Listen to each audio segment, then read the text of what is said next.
इसमें हम लोग देखेंगे इडियम्स विद सेंटेंस। ये है लेक्चर 7। इससे पहले के 6 वीडियो अपलोड है, अगर आप लोग की इच्छा हो तो देख सकते हो। साथ ही साथ 200 मोस्ट रिपीटेड इडियम्स हैं जिसको कि मैं पूरा का पूरा कंप्लीट करा चुकी हूँ। वो बार बार रिपीटेड इडियम्स हैं, बार बार एग्जाम्स में आए हुए हैं। तो इसका भी 6 का जो वीडियो है पार्ट 2 करके वो वीडियो बना हुआ है,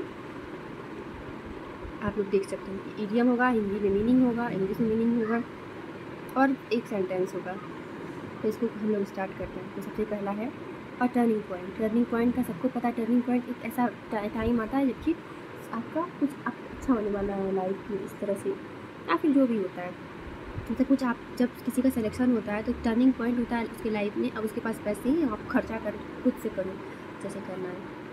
जैसे कि बिहार में पता नहीं क्यों ये अभी वैकेंसी आया ना BSO वाला, कल एक्टिव हो गया। तो जिसको जो भरने वाले हो तो कमेंट बॉक्स में बताना कि कौन कौन फिल करने वाला है।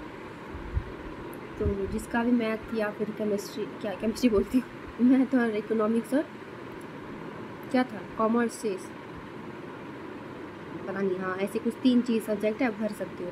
बहुत सारे चैनल वाले बना चुके हैं, किसी का भी देख लो एक बार कि क्या कौन कौन भर सकता है। या फिर देखने से अच्छा है खुद PDF पढ़ो, हिंदी में लिखा हुआ है और देख लो कि हाँ हम भर सकते हैं तो भर लो। चलिए स्टार्ट करते हैं। अगर आप मैं खुद सोच रही हूँ तो उसके लिए वीडियो बनाऊँगी अब से।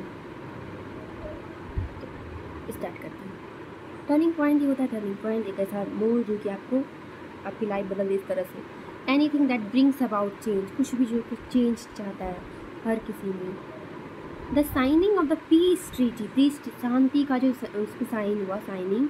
और turning point for the war torn nation, जो भी वार जिसमें हो रहा हो वहाँ पे एक मैन है। पेविंग द वे, देखिए पेविंग द वे ये भी एक इडियम है। पेविंग द वे का क्या मीनिंग होता है ये होमवर्क है आप लोग के लिए, आप लोग बताइए। और ये है टर्निंग पॉइंट, एक नया मोड़ है। तो paving the for reconciliation and rebuilding, फिर से नया मतलब सब चीज़ अच्छे से हो, अगर मेल मिलाप हो जाएगा तो। अ वेट ब्लैंकेट, अ वेट ब्लैंकेट का मतलब ही होता है कि ऐसा person, a person who dampens, dampens का मतलब होता है कि मजाक किरकिरा करना, मतलब करना, इंजॉयमेंट और इंथुसियाज्म। तो everyone was excited about the party, party के लिए एक्साइटेड था। बट प्रिया, लेकिन प्रिया जो है वो मजाक किरकिरा करने वाली होगी। Was such a wait blanket, एक मतलब वेट ब्लैंकेट की तरह साबित हुई। क्यों, वो क्या बोलने लगी? तो हो सकता है वो बोलती होगी कि wet blanket that she kept reminding us, हम लोग को रिमाइंड करने लगी of all things that could go wrong, जो सब चीज़ें हैं वो गलत हो जाएंगी, इस तरह से कुछ रिमाइंड कराई होगी। तो सबका मजाक किरकिरा, अरे क्यों जाना जब बेकार हो जाएगा, इस तरह सोचा तो कैंसिल होगी। वेट ब्लैंकेट आदमी ऐसे ही होते हैं, दूसरे का मजाक किरकिरा करने ही तो अभी घूमने फिरने जाते हैं।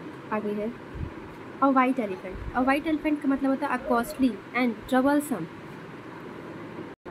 That is useless to its honour. Its honour मतलब ऑनर के लिए, मतलब वो महंगा भी साबित हो रहा है और कोई ट्रबल भी दे रहा है, इस तरह का, उसी को बोलते हैं वाइट एलिफेंट। नेक्स्ट है, इसका एग्जाम्पल है, sorry, the old mansion they inherited turn out to be white elephant. तो जो पुराना मैंसन था वो जो उसके बेकार, मैंसन में मतलब होता है कि महल टाइप से। आगे देखेंगे a wolf in sheep's clothing. Wolf, अगर सपोज कि वुल्फ है और वो कोई सपोज कोई इंसान जैसे मुखौटा कोई और रहता ना पहनने को, कि है कुछ और, वो दिखा कुछ और रहा है, मतलब वो आपके बारे में बुरा सोच रहा है लेकिन आपके सामने अच्छा बन रहा है। A dangerous person pretending to be harmless, सबके रिलेटिव, लगभग मैं भड़का नहीं रही हूँ, एक बात बता रही हूँ कि ऐसे ही होते हैं, वो प्रिटेंड करेंगे सामने से कि बहुत अच्छे हैं और अगर जॉब नहीं हो रहा तो बार बार ताना भी देते रहते हैं। इसका एग्जाम्पल है the new employee seemed friendly. Employee जो नया कर्मचारी है वो अच्छा मतलब दोस्ती जैसा दिखा रहा है, but some thoughts he might be a wolf in a sheep's clothing, कि हो सकता है कि मतलब वो भीड़ के मतलब होता है ना कि मुखौटा कोई और पहना है और वो कुछ और दिखा रहा है, विथ अल्टीरियर मोटिव्स, की दूसरा मोटिव से आया हुआ है, इस तरह से दूसरे को लग रहा है। आगे देखेंगे अबव बोर्ड का मतलब होता है ईमानदार, honest and Frank. The negotiations were conducted in an above board manner. तो नेगोशिएशन जो है वो मतलब कंडक्ट किया गया ईमानदार और फ्रैंक वे में।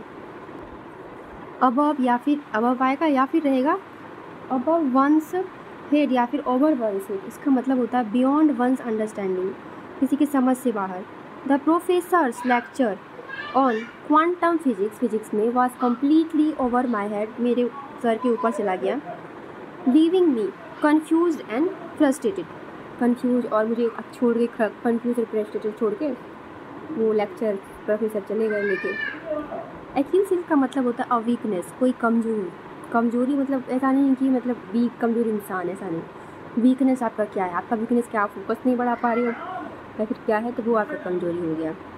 डिस्पाइट हिज इम्प्रेसिव रिज्यूम के बावजूद his inability to communicate effectively was his Achilles heels in job interview उनका अच्छा नहीं गया होगा, हो सकता है वही क्या हो गया, उसका रिज्यूम बहुत अच्छा था लेकिन वो कम्युनिकेट नहीं कर पा रहा होगा, जिसकी वजह से जॉब इंटरव्यू इफ़ेक्टिव नहीं गया होगा, एबिलिटी नहीं होगा उसमें अच्छा, हो सकता है।